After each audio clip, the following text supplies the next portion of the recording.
dia tiako ny manamarika kely zany fa amin'ny fiteny anglisy no anaovantsika an'ilay conférence satria ny antony moa dia tsy mahay miteny frantsay sady tsy mahay miteny amin'ny fitentsika ihany koa izy mirahalahy reo dia misaotra andrina meloha amin'izay fankasitrahany izay.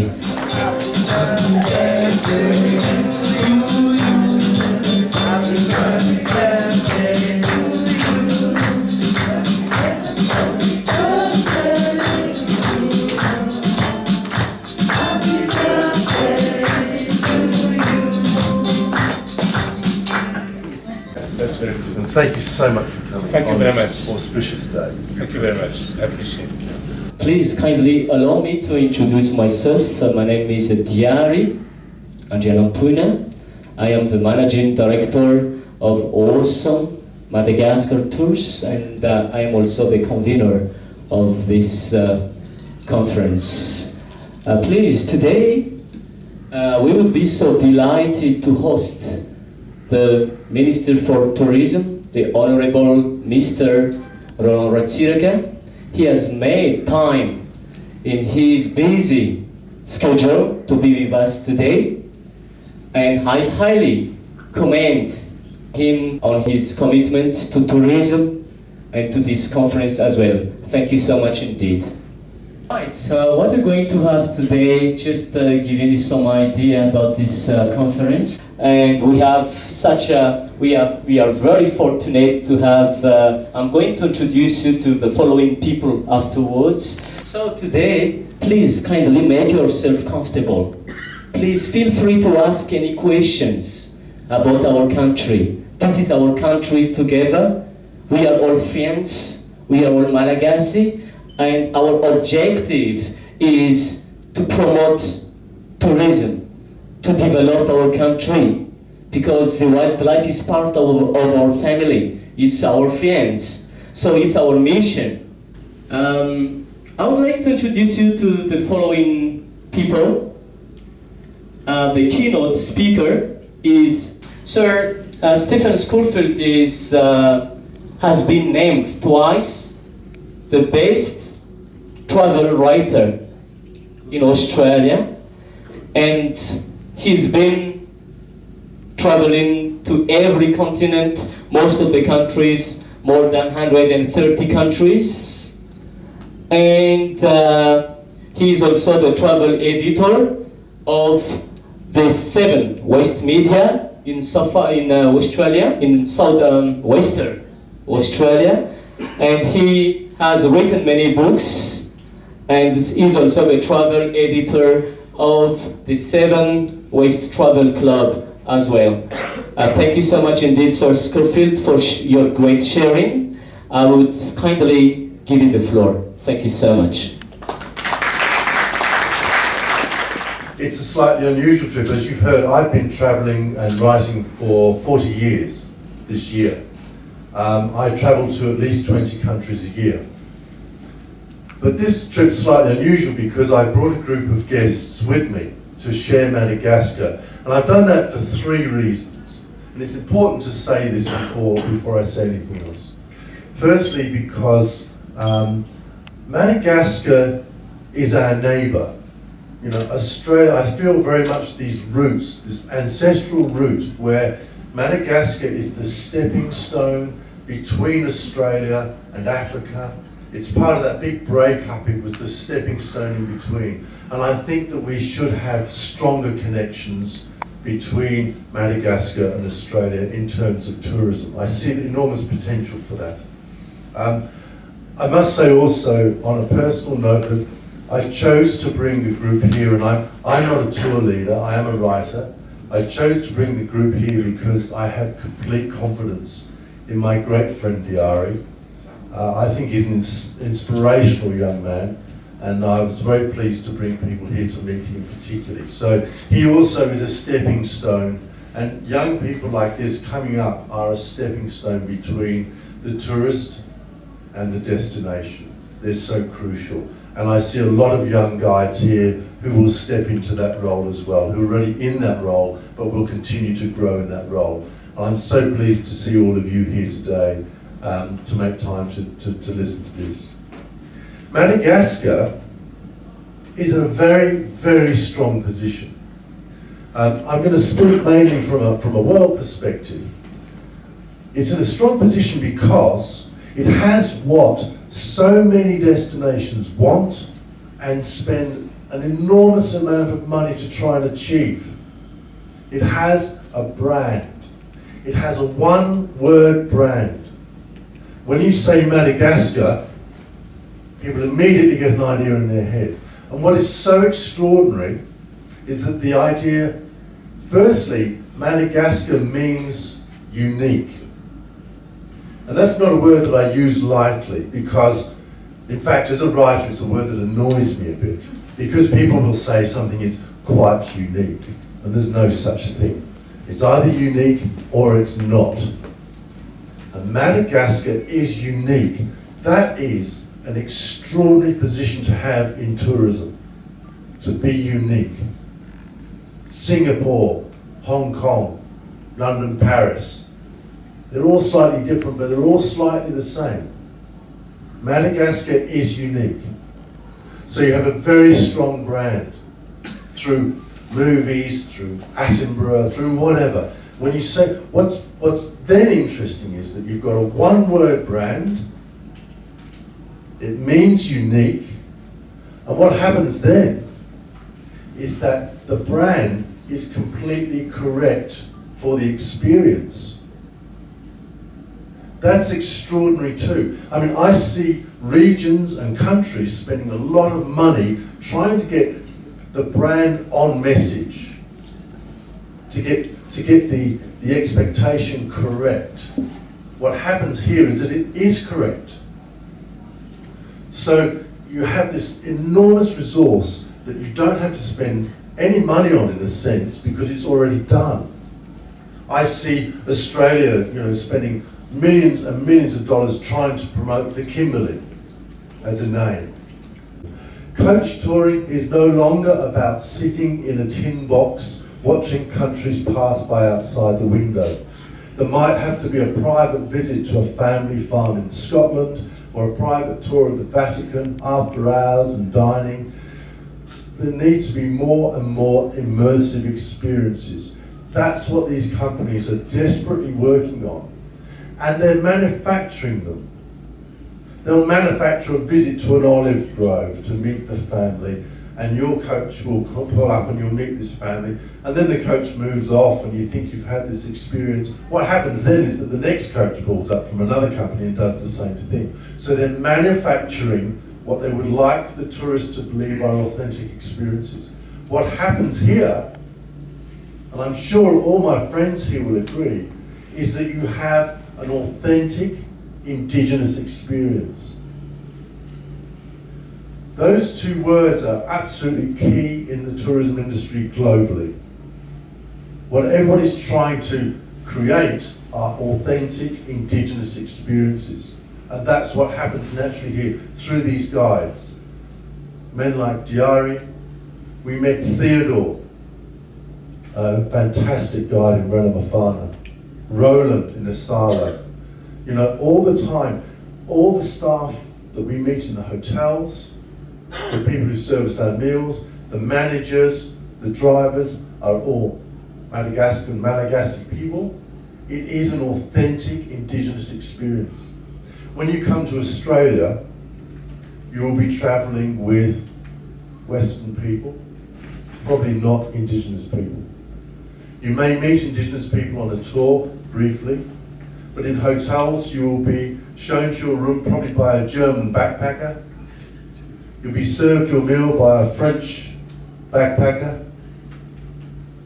You'll be guided around a national park by a white Australian from Victoria, even if you're in the Kimberley. That's actually what happens in Australia. It's not what happens here. You have an authentic indigenous experience. And it's extraordinary because people come to Australia looking for an indigenous experience and quite honestly find some frustration because they don't necessarily achieve that. But you do here. So the position in terms of touring companies traveling with local people, having local experiences is also extraordinary. I think what's really important here, and I know that the Minister has been very, very involved in this, and I really commend him, is the guiding structure. You need structure in these things. So all of these young guides and the English-speaking Guides Association, there's a structure for moving up. It's very important. I think what happens, this also happened in South Africa very successfully, where local people essentially got a qualification in tourism because they were local people. And in some way that sort of happens here. And I think that structure is important. I think what happens then is that you then need the energy and the emphasis on community engagement to push people in the bottom. I don't want to embarrass my friend Diari, but when I met him, he was a guide on a bus working for another company. He's now the managing director of his own company. And I think the structure's there, and with that energy pushing people into the bottom, it's important. This picture is so important to me. All of the pictures that you see have been taken on this trip that we've just completed. We were at a school in Ifati, which Diari has been very involved with for a long time and supported. He wrote some English phrases, Madagascar and Malagasy phrases, English phrases on the board, and immediately this young lady sat down and started copying the English. She wanted to learn the English. Your ability here to learn, to want to know, is also an enormous strength. One more thing is that as a travelling writer, perhaps we visit schools, perhaps you visit orphanages, it's part of the travel experience, but this didn't feel forced and I didn't feel awkward. So I think the genuine connection through Indigenous guides to local people is also very important. But I'd like people here to understand that in the niches of tourism, there are people who spend a lot of money on premium experiences. There are 2 Michelin trains in the world. One's in a museum and one's here. And the experience of being able to go from Tanna up to the Indri, which is also an iconic experience on the Michelin, I think was such an iconic and wonderful thing to have here. And I'm sorry that doesn't run anymore. I do understand the situation financially, but I do put that up as an absolute iconic possibility to reinstate here. I think it's very important, the Michelin. Of course, all of these experiences, while the culture is well explained, the environment is fundamental. And I've been so interested in another country that I'm very interested in Eastern Africa. And I think in July, the new laws that the Tanzanian government gave themselves, the power to tear up and renegotiate mining contracts and partially nationalise resources companies, introduce higher royalties and enforce local beneficiation of minerals and bring in strict controls, was probably the most extraordinary moment of the year for me. I think for a country like that, which relies on that sort of income, to have the strength to say, we're going to tear all this up and start again with a better deal for us, was the most courageous thing I can imagine. They're doing that in large part for tourism, because they need to protect those environments, and the migration, particularly that happens northwards through there, is such an important part of the biodiversity, sure, but also part of tourism. And I think that was the most extraordinary piece of government and leadership. I was very impressed with that, and that's something that I'd like to sort of highlight to you as a future. There's something else I'd really like to also highlight, and it's just happened in Rwanda. So I think there's still a lot of potential here for generating significant income. Sir, Brand Grady, just a little description about himself. He is the senior curator of Kings Park and Botanic Gardens in Western Australia. Sir Grady, clap your hands for him.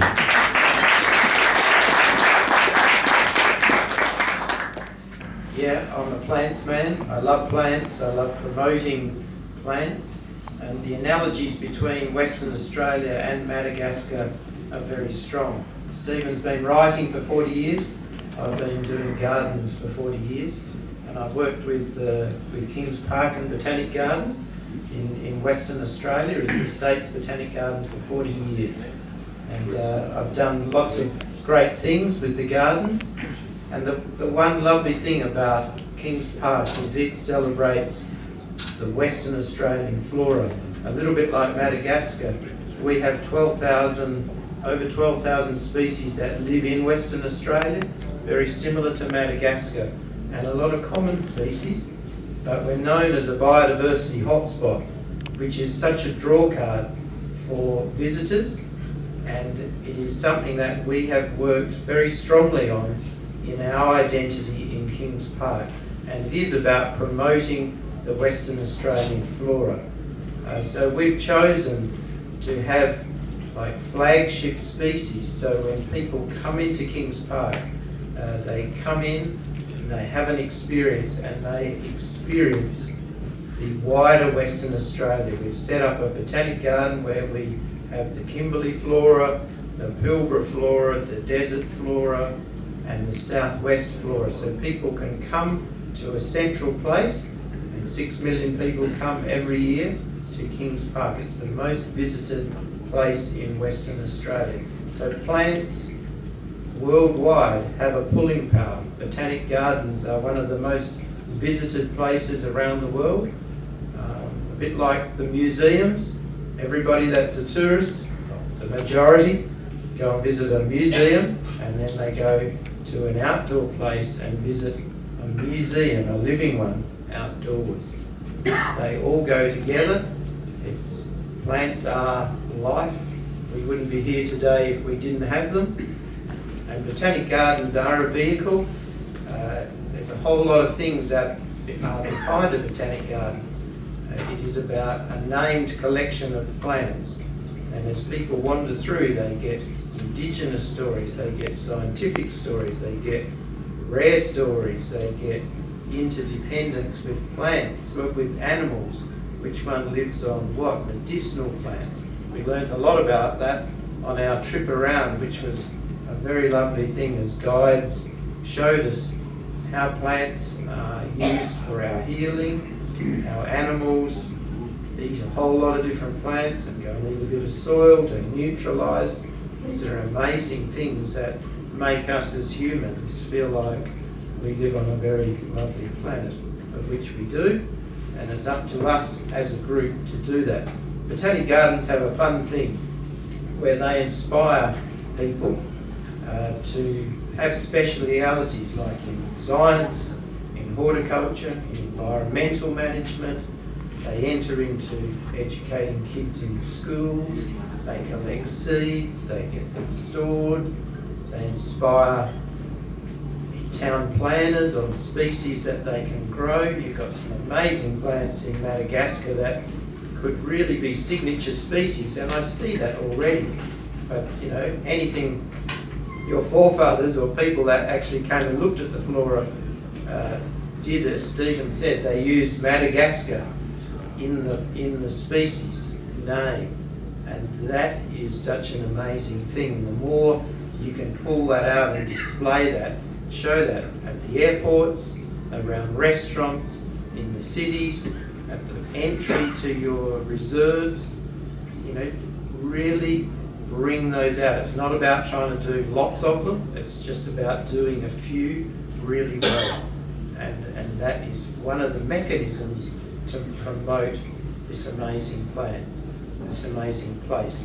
And the thing in tourism, botanic gardens are a real tourist attraction, and the world will tell you that the increase, the places that, or the things that are increasing is garden visitors. There is a real growth industry in people wanting to go and visit gardens. Thank you very much.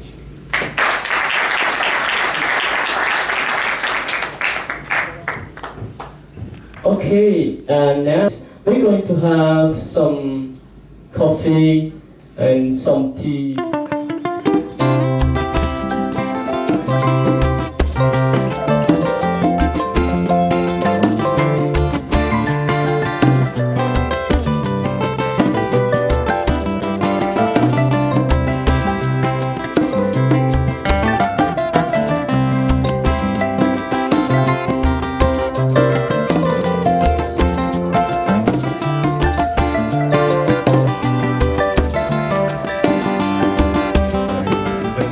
pleasure for me to be here, and thank you very much for your visit, because as you know, this country is very important for the world, because we've got this biodiversity, with 80% of this biodiversity which is endemic.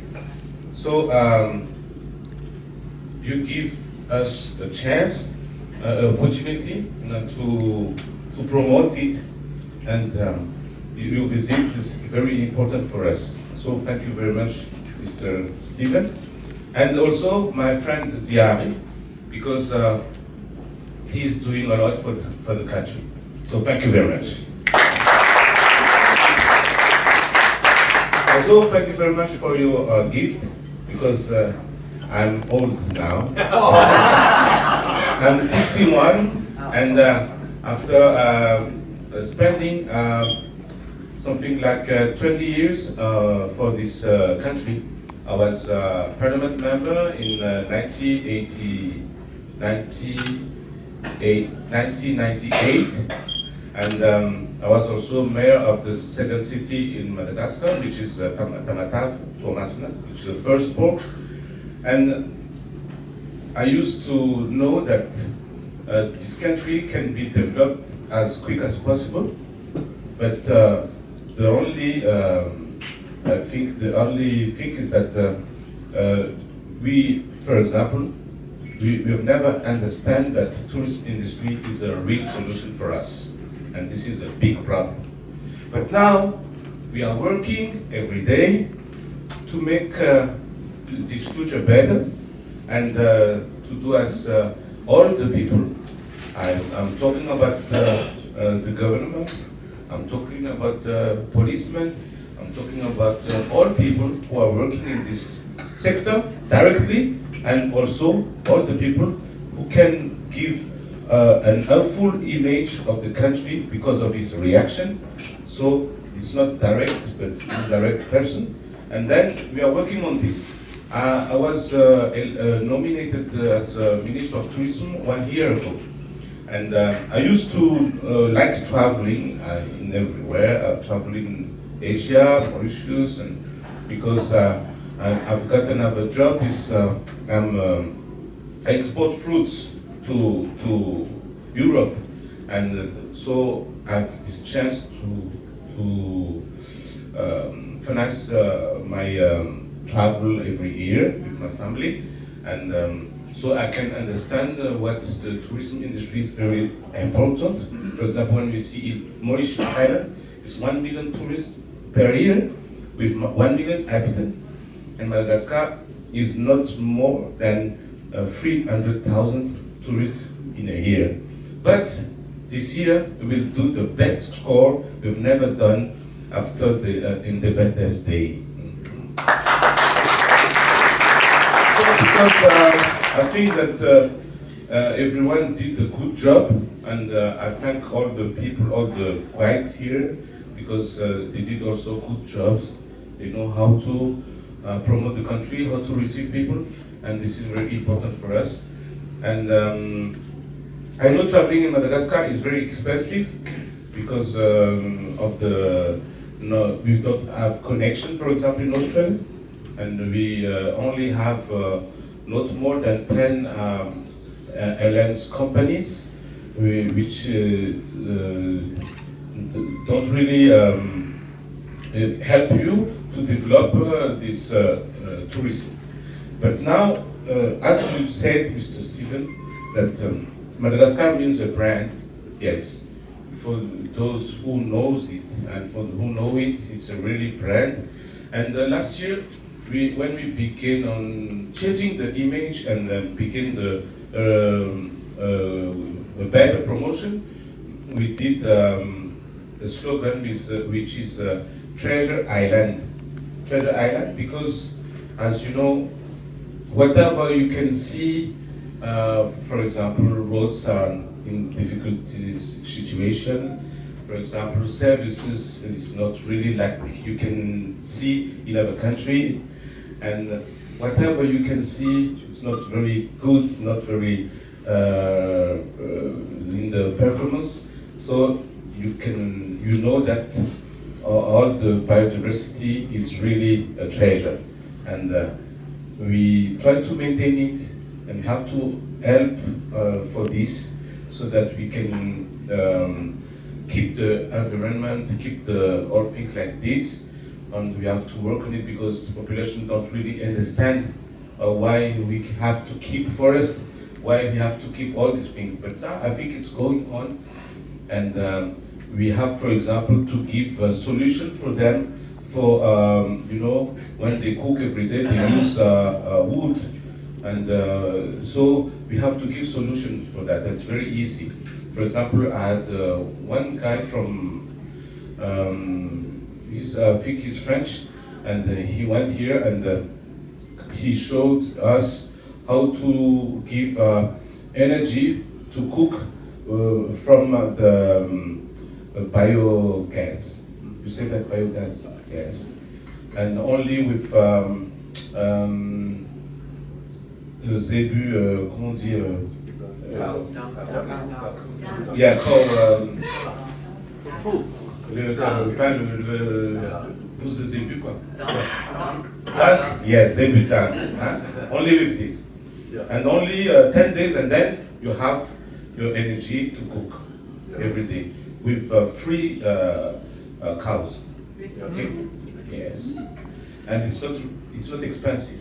So if you put a law so that every family who's got more than 3 zebus, they must do their energy to cook every day with this. And it's all. Okay.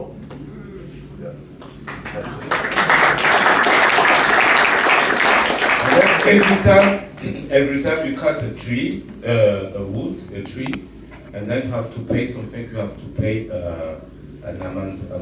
Huh? Tax, yes. So this is the solution.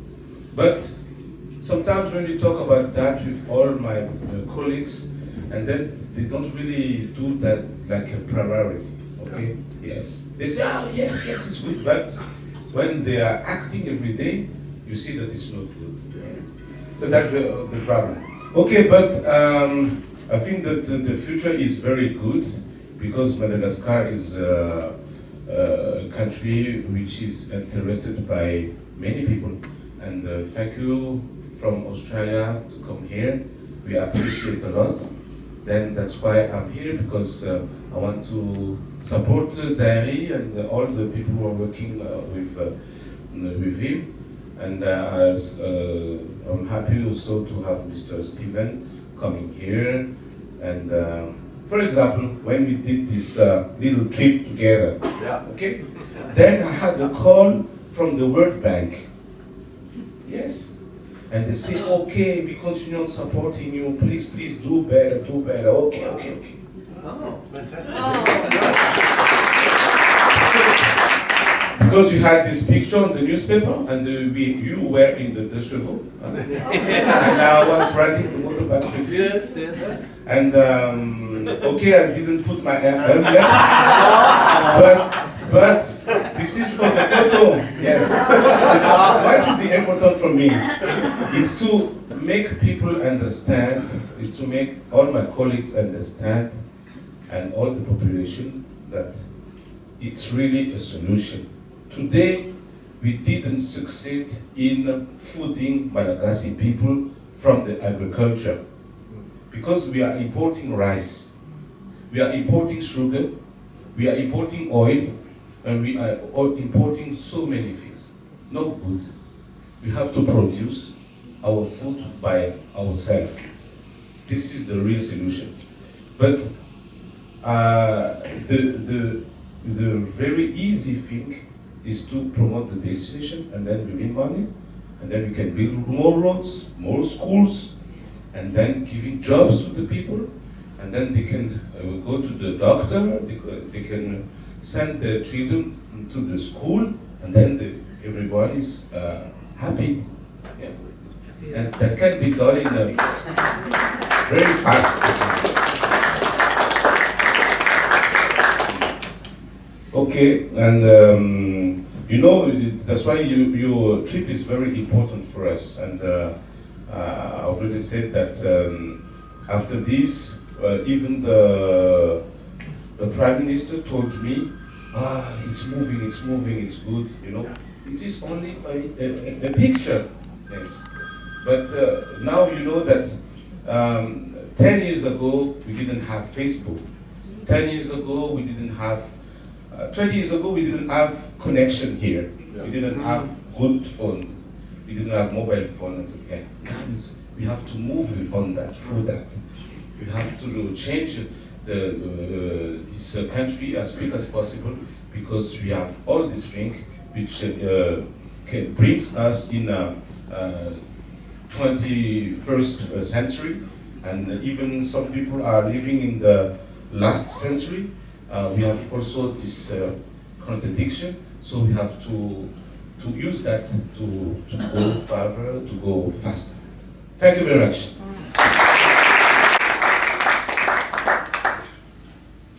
Ratsimbazafy, one of the masterminds behind the wildlife of Madagascar.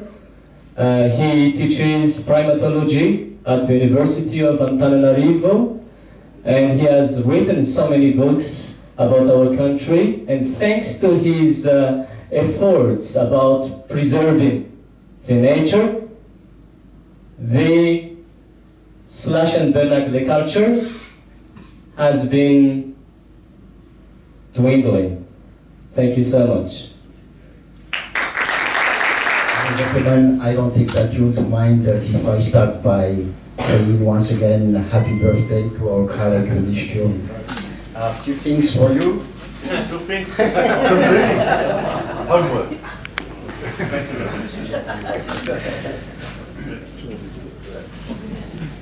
I don't find the word strong enough to thank you, our friends from Australia, to come here to Madagascar, to dare to come here, to visit, to explore our unique biodiversity.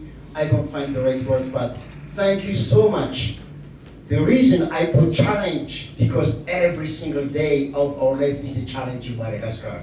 And I am firmly believe, as the Ministry Rolland Ratsiraka said earlier, but tourism industry can change this country. We can change very quick this country via tourism. Why? Because despite of the fact that Madagascar is only 0.4% of the planet, 5% of the whole biodiversity are here in this country. But we only have less than 10% of forest left. So you have to act very fast before it is too late. Every single year, 30,000 of hectares of the forest is vanishing. So you have to stop that, because we want to keep the unique biodiversity for our generation. Okay, I travel, give a talk in the States or in Europe, or Asia. When you talk about Madagascar, people think that Madagascar is just a cartoon. No, Madagascar is a real country, a treasure land. And you are here now, you are the witness. But Madagascar is a country. There are Malagasy people live in the country of Madagascar. Next slide. So, to make a long story short, because you are here in Madagascar, it's always nice to know how Madagascar was formed. 2 million years ago, 200 million years ago. No, please. No. 200 million years ago, Madagascar was broken free from the mastland of Gondwana. And as you can see, and 160 million years ago, you can see opening of the Mozambique channels, and you can see western Gondwana and eastern Gondwana. Next, please. 120 million years ago, Madagascar was still linked with India. But you can see opening of the Southern Indian Ocean and opening of the ocean, Atlantic Ocean, and 3.2% of tropical Asia. But again, Madagascar holds 5% of the old biodiversity. 99% of the frogs, amphibians, are endemic. 98% of the reptiles of Madagascar is unique. 90% of mammals of Madagascar is only found in this country. And 20% of the old primates are in Madagascar. So that is a blessing. Madagascar is blessed to have such a wonderful creatures. So again and again, I mean, you are very lucky to see the lemurs of Madagascar, to see the biodiversity of Madagascar. Lemurs! We are proud of having the lemurs in our backyard. We have 100, next slide please. And the baobab. You know what? There are 8 species of baobab and 6 of them are in this island. So that is blessed. We are blessed to have them in our country. Next slide please. Like the tortoise turtle, this is unique. The problem is the illegal trade. Every week our tortoise is exported to China, to Malaysia, but we have to stop that, and we need the tourists to come, and it's possible to stop that. Next slide. Do you know what? 2/3 of the old chameleon are in Madagascar. 2/3. The smallest Pucasia and the biggest frog, the biggest chameleon. Birds. Next slide. The giraffe, insects. The tiny little one is beautiful. Next slide, please. And the lemurs. So, we have 5 families of lemurs, 15 species, and 112 pandas. 112 lemurs. Lemurs are our panda. We are proud of having them in our backyard. So we are very lucky. Many people wish to see them in their natural habitat. I'm not saying in the zoo or in a cage, but in their natural habitat. And this is the only possibility to see them living freely in their natural habitat. The problem is the forest is getting smaller and smaller and smaller. And that is why we have to work very fast. We have to develop tourism so people can see, because again, I believe we can change. And why I spoke with my colleagues, a tourist from Singapore, he said, if every single tourist coming to Madagascar pay $3 more at the airport, you can imagine how much you can get. $3, only $3 for each tourist coming visiting Madagascar. That is possible. People don't mind to give $3 if that is the way to save the Madagascar biodiversity. I talked to that to the Ministry of Environment. She said, yes, but I want that to be happen. And so I take this opportunity to speak with you, Mr. Minister Rolland Ratsiraka, but $3. People don't mind to give $3. If that, and give $3, you can make the difference. I believe on that. Next slide, please. So, lemurs is among the highest major primate conservation. 100% of the lemurs are endemic of Madagascar. Yes. I believe that lemurs are the Madagascar golden eggs. So you have to keep them. You should not kill them. You should keep them. You should be proud of having the lemurs in our backyard. You are very lucky. You are very fortunate to have those lemurs. It's not only lemurs, it's also frogs, chameleons, insects. And why again? Because of the many years of the million, because the ancestors of the lemurs came to the island of Madagascar about 50 million years ago. 50 million years ago. And since then, the lemurs dispersed seeds throughout the forest. And the lemurs contribute drastically to do pollination, to pollinate plants. So, a forest without lemurs is not a forest. We want you to come to visit our forest with lemurs, not without lemurs. We want you to see not an empty forest. And that is why we need to work together. We need to work together. Conservation is always difficult when people get little access to food, little access to health care, and little access to education. And that is why we have to educate our people. More than 40% of the Malagasy cannot read, cannot write. And that is one of our challenges. If we want to develop ecotourism, we have to teach our local people to read, to write, so they can be as a guide. And congratulations to this English-speaking guide here. And I urge you guys to go forward, not to move. Yeah. I was in Uganda. I am so proud of being presenting, and I am proud of you too. We are proud of you too. So go ahead. Okay? Next slide, please. Okay, this is just to give you an idea of the diversity of country for primates. Brazil has the most diversity species of primates. They have 133 different species. And Madagascar ranked the second, 112. And then Indonesia. But Madagascar is only 7% of the size of Brazil, 25% of the size of Indonesia. But we have 20% of the world primates. Even China, no. Yeah. So even the Republic Democratic of Congo, less than Madagascar.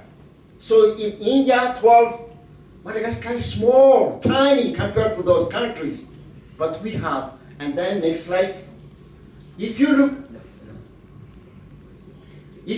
at the endemism, Madagascar has 100% of its primates are endemic to the island.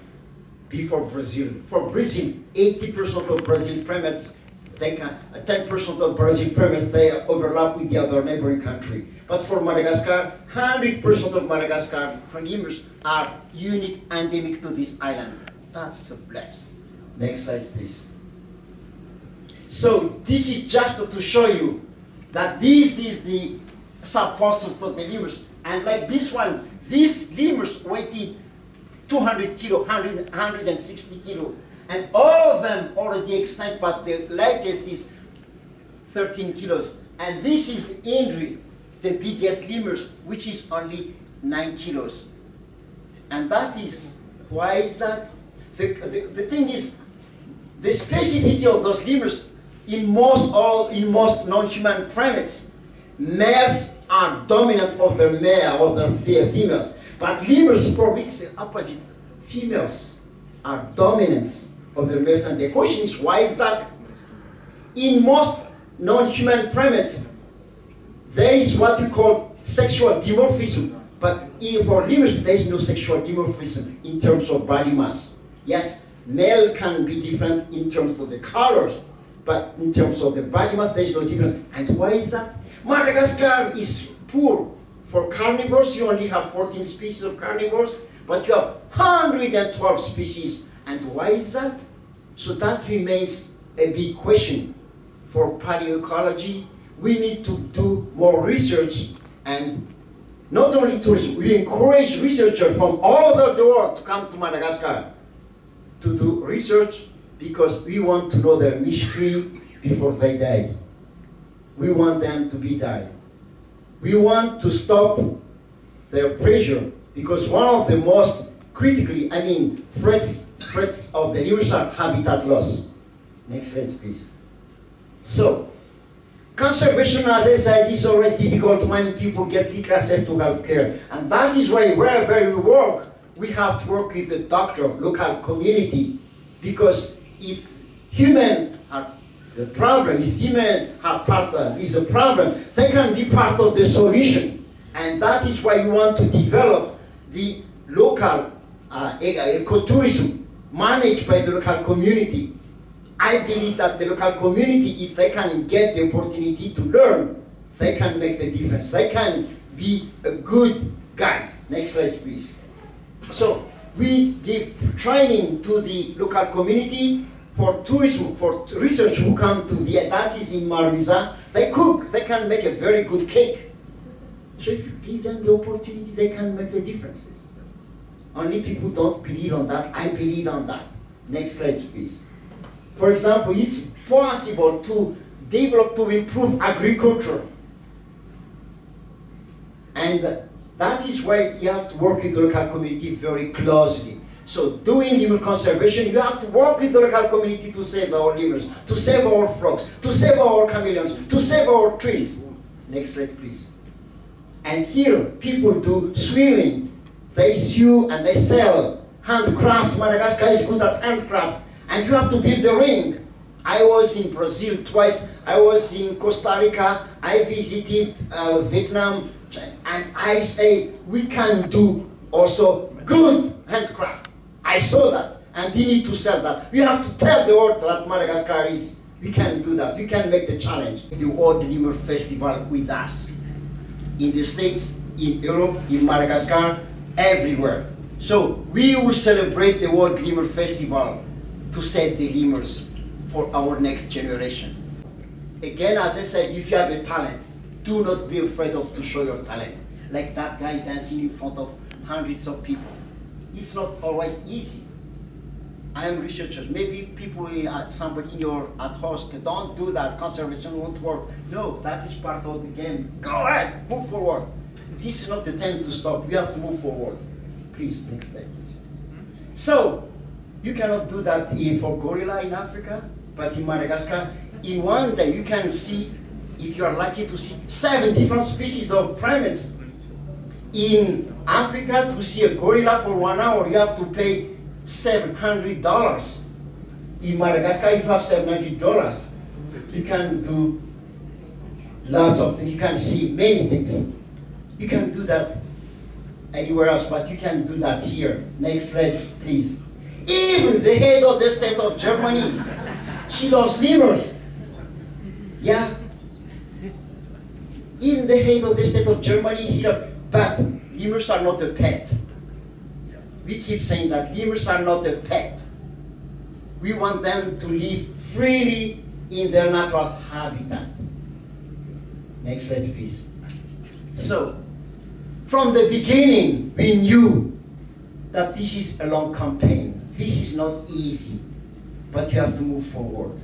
And once again, to dare to come to Madagascar is already, for us, a big honor. Those guys know that they're going to very far, but hand to hand, like we are going to start to do now.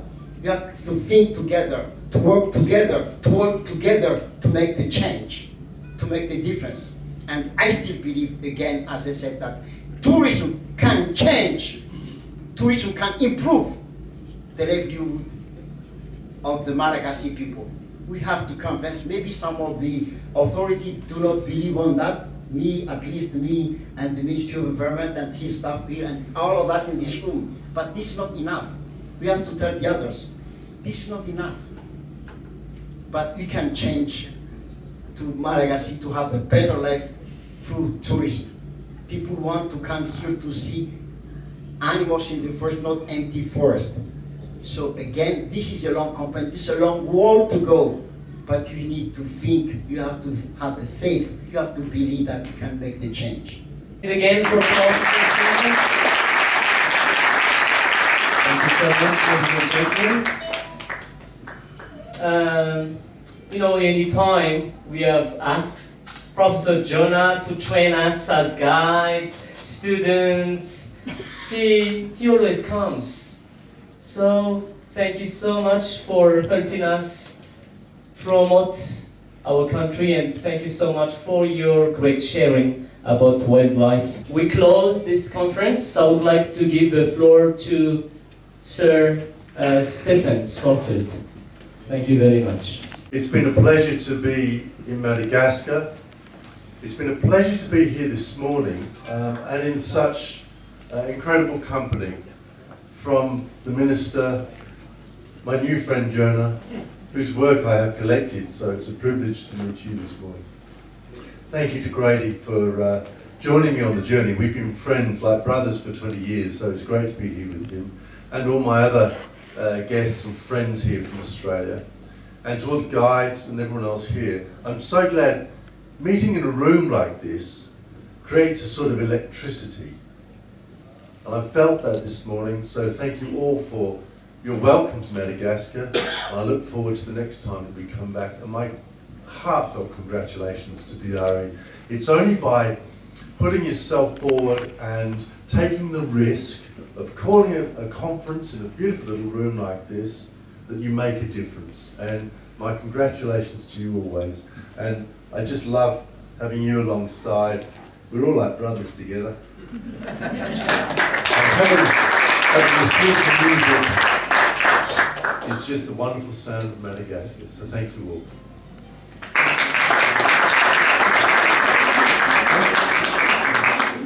Ianao ny fitsingerenan'ny taona naterahana kanefa no ny fitiavanao ny tanora miezaka manatsara ny fizahan-tany sy ny fitiavanao an'ireto vahiny reto ihany koa dia nafoinao ny fotoananao na dia andro goavana sy manandanja eo amin'ny fiainanao ny andro androany dia mankasitraka indrindra tompoko ny famezanao voninahitra nyreto vahiny reto sy ny famezanao voninahitra ny guide anglophone sy ny mpianatra mamehery sy tosika azy ireo mba hianatra bebe kokoa momba ny fizahan-tany eto Madagascar. Misaotra antsika ihany koa mpiara-miasa amin'Andriamatoa Ministra tonga androany namonana. Ladies and gentlemen, feel free to ask questions. We have about 10 minutes, 15 minutes, then we close this conference. So, new behavior, or we don't know. Maybe that is already a behavior that they have done that before. Yeah. So that means that the mouse lemurs, like especially in the dry deciduous forests, like in current forest, will be the... I wouldn't worry about that for predation between predation on lemurs or the lemurs. Yeah, I won't worry about that. Yeah. Seriously, I mean, I always, you know, we're all born to something perhaps, and as Jonah said, you know, we all have our talents if we recognise them. I think the important thing, and perhaps we take this into other fields, is that I don't particularly think that I'm a travel writer. I think I'm a writer, you know, and we all need broad skills that we can apply to lots of things.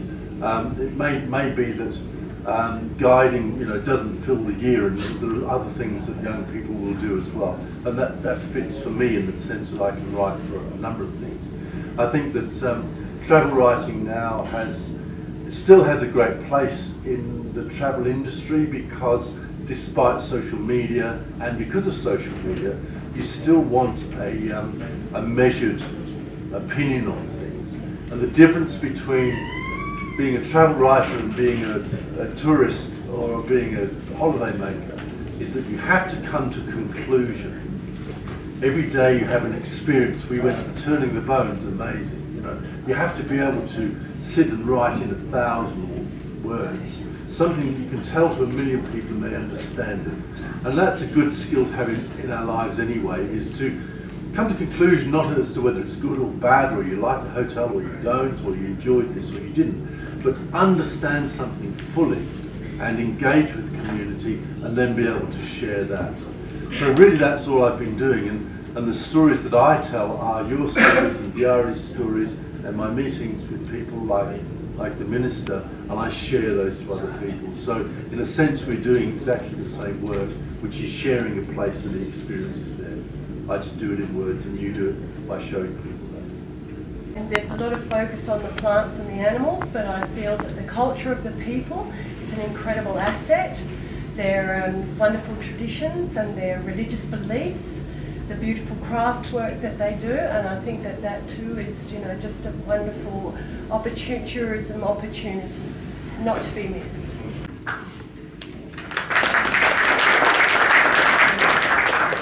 You hope you will come back as soon as possible, and to bring more people, more family, if it's possible. Yeah. The thing is that I can see that the future is good. The future can be. I'm optimistic, but we must work very, very hard and very quick, very fast. Why very fast? Because now I can say that private companies and the private sector is not. They don't have power enough You see? I take an example. There's one hotel that I promote this hotel when I was a parliament member, which is Antilana Beach in Nusi Bay. Okay? I helped them to have the land so that they could build the hotel. This is the first hotel in Madagascar now, because they are receiving 2 free flights per week from Italy. Okay, so it's very important because they are #1 in tourism industry now, and now they've got so much power, good power. Okay, so that when they want something, then the government must say yes. You understand? When they want something, then the government say yes. Each time we check government, they are okay, and the government is okay with them. You understand? Now you must be more. We must give you more power. I mean the private sector. I'm talking about the hotels, restaurants, guides, tour operator, and everything. We must have more power. Then, whatever the situation, political situation, then you can decide for the sector. Because each time we change the government, you have another vision, you see, and perhaps the next vision will do a marche arrière, will turn back around, yeah, back turn. You see, it's very important that you understand we must go fast, and we must have good result as quick as possible. If you can have 500,000 tourists here after 2 years, that will be very, very good. And then you can do like this, you see? And whatever my place, if I'm not minister in that time, I will help you, for sure. Because I like this country and like biodiversity.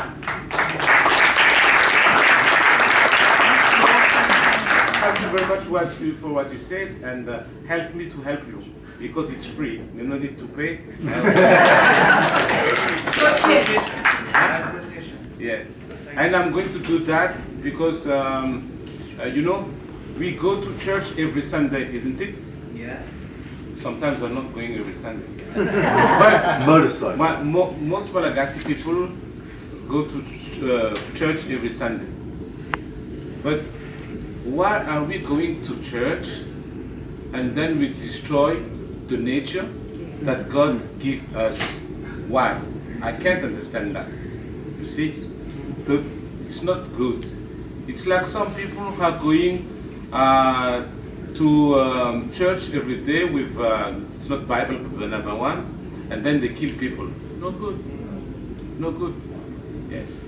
So this is very important to understand that we can do and we must do very fast. Please, this is important, that we have to respect the nature and we have to respect the wild and everything around the nature. Thank you very much. I want to give you my special thanks to my guest, our guest. You are our guest for having chosen Madagascar as your part of your destination, and we do really believe that you're going to convince people to visit our country. This is our country. We love it, despite few problems we have in our country. So thank you so much indeed for everything, for your support, and we hope that you'll come back again next time. Thank you so much, Sir Stephen Scourfield, Professor Jonah, Sir Grady, last not the least, the Minister for Tourism, and you all staff members for attending this conference today. Thank you so much for such a beautiful hot drink, coffee and tea as well.